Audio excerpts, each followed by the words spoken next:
الحمد للہ رب العالمین والصلاة والسلام علی سید المرسلین وعلی آلہ واصحابہ اجمعین۔ بسم اللہ الرحمن الرحیم۔ حکمہ اے حکم خبر الحسن، نحن درسنا فی الدرس الماضی عن تعریف الحسن لغة و اصطلاحا، فنحن درسنا لغة الحسن هو صفة مشبهة من الحسن، ودرسنا أيضا تعريف الحسن اصطلاحا، فنحن درسنا اختلف العلماء في تعريف الحسن، ودرسنا عن تعريف الخطابي وعن تعريف الترمذي وعن تعريف ابن حجر، وما هو التعريف الذي اختار المصنف، فهو اختار تعريف ابن حجر عسقلاني رحمة الله تعالى عليه۔ والآن إن شاء الله نحن سندرس عن حكم خبر الحسن وعن مثاله وعن مراتبه أيضا إن شاء الله۔ حكمه أي حكم خبر الحسن هو كالصحيح في الاحتجاج به، وإن كان دونه في القوة، لذلك احتج به جميع الفقهاء۔ اور حسن کا حکم ہوا كالصحيح في الاحتجاج به، حسن حدیث صحیح کی طرح ہے اس سے استدلال کرنے میں حدیث حسن حدیث صحیح کی طرح ہے کہ جس طریقے سے صحیح حدیث سے استدلال کیا جاتا ہے ویسے ہی حدیث حسن سے بھی استدلال کیا جائے گا۔ صحیح ہے نا؟ کوئی کہہ رہے ہیں ہوا کالصحیح فی الاحتجاج به، اور حدیث حسن یہ صحیح کی طرح ہے اس سے استدلال کرنے میں، وَإِن كَانَ دُونَهُ فِي الْقُوَّةِ، اب اس کا یہ مطلب نہیں ہے کہ قوت میں بھی وہ صحیح کے برابر ہو جائے، یعنی جس طریقے سے حسن قابل احتجاج ہے صحیح کی طرح ہے، اس کا یہ مطلب نہیں ہے کہ قوت میں بھی حسن صحیح کے برابر ہو جائے بلکہ اس سے کم ہے۔ صحیح ہے؟ وَإِن كَانَ دُونَهُ فِي الْقُوَّةِ، اگرچہ وہ قوت میں اس سے کم ہے، دونا مانے کم، اگرچہ حسن قوت میں اس سے کم ہے۔ لذلك احتج به جميع الفقهاء، اس کا تعلق ہے اس سے ادھر سے، ہوا كالصحيح في الاحتجاج به، لذلك احتج به جميع الفقهاء، اس لیے تمام علماء نے اس سے احتجاج کیا، اس سے استدلال کیا ہے، وعملوا به، اور اس پر عمل کیا۔ عملوا به میں ہا ضمیر مذکر کا مرجع وہی حسن، تو اسی لیے تمام فقہا نے اس سے استدلال کیا ہے اور اس پر عمل کیا ہے، یا حال کا ترجمہ لگا سکتے ہیں، اور اسی لیے تمام فقہا اس سے استدلال کرتے ہیں اور اس پہ عمل کرتے ہیں۔ وعلى الاحتجاج به معظم المحدثين والأصوليين إلا من شد من المتشددين، اور اس سے احتجاج کرنے پر ہیں اکثر محدثین اور اصولی سوائے کچھ متشددین علماء کے۔ صحیح ہے؟ وعلی الاحتجاج به، اور احتجاج کرنے میں اس پر، یعنی سیدھا سادہ ترجمہ لگائیں، اور اکثر محدثین اور اصولی علماء اس سے استدلال کرنے کے قائل ہیں سوائے چند متشدد علماء کے۔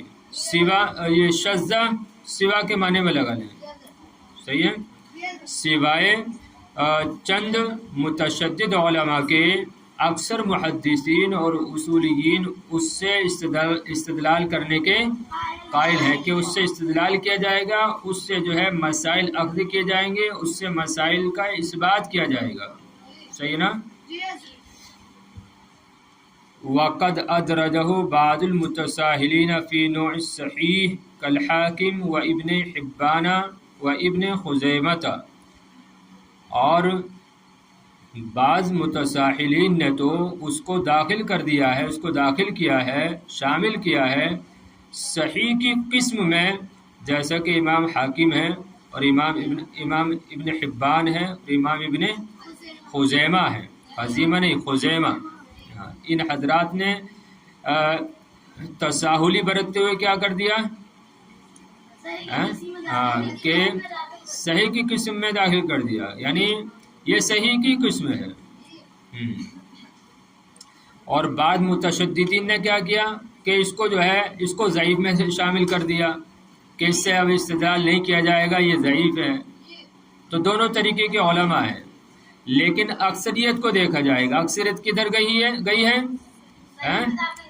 ارے اکثریت ادھر گئی ہے کہ اس سے استدلال کیا جائے گا، مرتبے میں صحیح سے کم ہے لیکن استدلال کیا جائے گا، جیسے صحیح سے کیا جاتا ہے ویسے ہی حسن سے بھی کیا جائے گا، لیکن صحیح سے رتبے میں مرتبے میں قوت میں کم ہے۔ صحیح ہے نا؟ تو حاصل کلام کے طور پر ایسے سمجھ لیں، تین گروہ ہو گئے۔ اکثر علماء کدھر گئے ہیں؟ استدلال کرنے پر، اور کچھ جو متشددین ہیں وہ استدلال نہیں کرتے ہیں، اور بعض متساہلین یعنی نرمی برتنے والوں نے اس کو کس میں داخل کر دیا؟ صحیح کی قسم میں داخل کر دیا۔ صحیح ہے؟ تو وقد ادرجہ بعض المتساہلین فی نوع صحیح، اور بعض متساہلین نرمی برتنے والے علماء نے اس کو شامل کر دیا ہے صحیح کی قسم میں، جیسے کہ امام حاکم ہے، ابن حبان ہے، امام ابن خزیمہ ہے۔ ما قولہم بأنہ دون الصحیح المبین اولا، اگرچہ وہ اس بات کے قائل ہیں کہ حسن کا مرتبہ یا کہ حسن یہ پہلی صریح حدیث سے کم ہے، یا اس کا درجہ کم ہے۔ مبین مانے صریح، اولاً سے مراد وہی حدیث صحیح جو پہلے آپ پڑھ چکے ہیں۔ تو ما قولہم بأنہ دون الصحیح المبین اولاً، اگرچہ وہ اس بات کے قائل ہیں کہ حسن کا مرتبہ گزشتہ صحیح حدیث سے کم ہے۔ دونا مانے کم، اگرچہ اس بات کے قائل ہیں کہ حسن کا مرتبہ گزشتہ صحیح حدیث سے کم ہے۔ سمجھے بات؟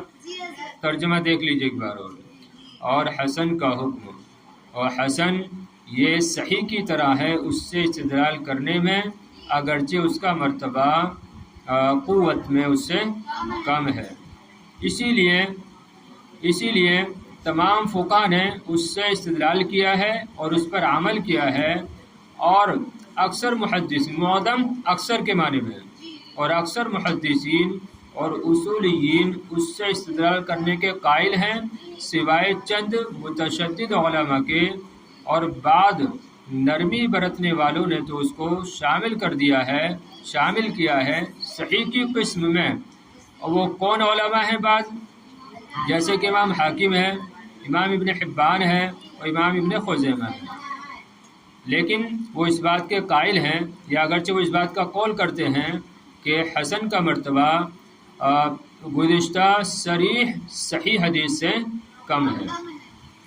مثالہ اے مثال الحدیث الحسن، حدیث حسن کی مثال کیا ہے؟ دیکھیے، اور بات اور واضح ہو جائے گی۔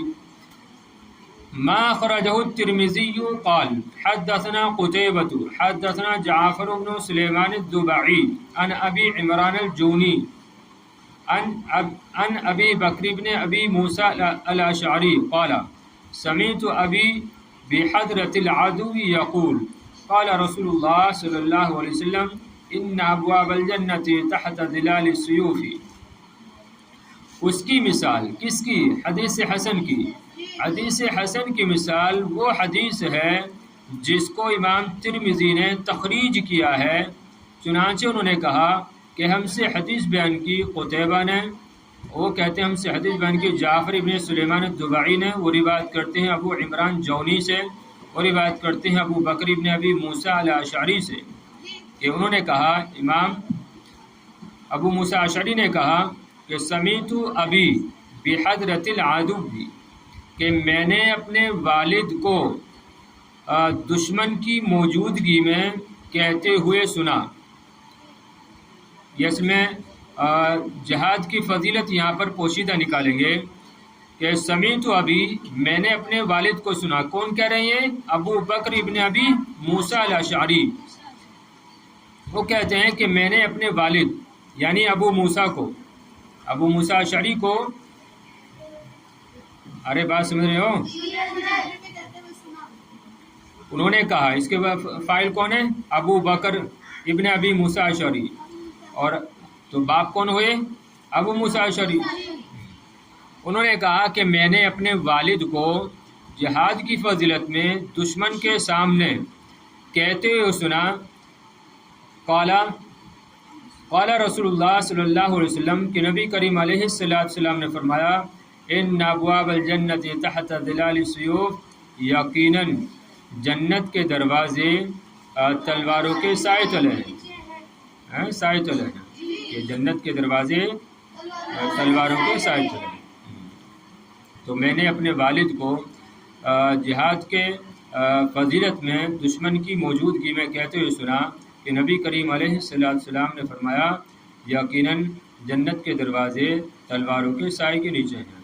الحدیث یعنی پوری حدیث ہے.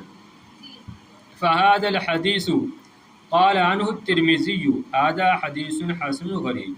تو یہ وہ حدیث ہے جس کے بارے میں امام ترمذی نے کہا ہے کہ حدیث حسن غریب ہے. کہ حدیث حسن ہے، غریب ہے. حسن کیسے ہو گئی؟ وکان ھذا الحدیث حسنا، اور یہ حدیث حسن ہے. کیوں؟ لأن رجال اسناده الاربعة ثقات. لأن رجال اسناده الاربعة ثقات، اس لیے کہ اس سند کے 4 راوی ثقہ ہیں. ارے توجہ ہے، دیکھا بتا رہے ہیں حسن کیسے ہے. تو امام ترمذی نے اس حدیث کے بارے میں کیا کہا؟ ھذا حدیث حسن غریب. تو وکان ھذا الحدیث حسنا، یہ حدیث حسن ہے. لأن رجال اسناده الاربعة ثقات، اس لیے کہ اس سند کے 4 راوی ثقہ ہیں. الا جعفر ابن سلیمان الضبعی، سوائے جعفر ابن سلیمان ضبعی کے. فإنه حسن الحدیث، تو وہ کیا ہیں؟ حسن الحدیث ہے. یعنی ان کی روایت کردہ حدیث کیا ہوتی ہے؟ حسن ہوتی ہے، کیونکہ ان کا ضبط خفیف تھا. کس کا؟ جعفر ابن سلیمان ضبعی کا ضبط کیا تھا؟ خفیف تھا. تو جب ضبط خفیف تھا تو آپ نے کیا پڑھا؟ اگر راوی کا ضبط خفیف ہو جائے، ضبط میں خفت پالی جائے، تو کیا ہو جائے گی حدیث؟ حسن ہو جائے گی. یعنی چاروں شرطیں وہی ہونی چاہیے جو صحیح کی شرائط تھی. اگر ضبط میں کمی آ گئی تو پھر وہ کیا ہو جائے گی؟ حسن ہو جائے گی. تو وہی کہہ رہے ہیں کہ دیکھو اس میں یعنی 5 راوی ہیں نا اس حدیث کے، آپ گن سکتے ہیں. ایک کون ہے؟ قتیبہ. دوسرے جعفر ابن سلیمان ضبعی 2. تیسرے ابو عمران جونی. کتنے؟ 4 ہو گئے. قتیبہ، جعفر ابن سلیمان، 3 ہو گئے. چوتھے ہیں ابو بکر ابن ابی موسیٰ. کتنے ہو گئے؟ 4. اور ابو موسیٰ اشعری بھی تو ہے، 5 ہو گئے. ابو بکر یہ 1 ہو گئے، اور پھر ابو موسیٰ اشعری یہ 5ویں ہیں. تو اسی کریں لأن رجال اسناده الاربعة ثقات، اس لیے کہ اس سند کے 4 راوی کیا ہیں؟ وہ ثقہ ہیں. یعنی یہ جعفر ابن سلیمان ضبعی کے علاوہ 4 راوی کیا ہیں؟ ثقہ ہیں. تو اور کمی کس میں پائی گئی؟ جعفر بن سلیمان ضبعی میں، کہ ان کے ضبط میں خفت آ گئی. لہذا ان کے ضبط کی خفت کی وجہ سے یہ حدیث کیا ہو جائے گی؟ حسن ہو جائے گی. اگر ان کا ضبط یہ قوی ہوتا تو پھر یہ حدیث کیا ہوتی؟ صحیح ہوتی، کیونکہ سارے راوی کیا ہیں؟ ثقہ ہیں، ضابط ہیں. لیکن اس میں اب یہ جعفر سلیمان ضبعی جو آ گئے، یہ ان کے ثقہ نہیں ہے، ان کے ضبط میں خفت ہے. لہذا یہ حدیث صحیح نہیں ہوگی، حسن ہوگی. اسی کریں لذالک نزل الحدیث عن مرتبۃ الصحیح الی الحسن، اسی لیے یہ حدیث صحیح کے مرتبے سے اتر کر حسن میں داخل ہو گئی. صحیح ہے، لذالک نزل الحدیث، اس لیے حدیث سے اتر گئی صحیح کے مرتبے سے کدھر؟ حسن کی طرف. صحیح ہے، ایک مرتبہ اور دیکھ لیجیے. دیکھیے، اور اس کی مثال وہ حدیث ہے جس کی تخریج کی ہے امام ترمذی نے.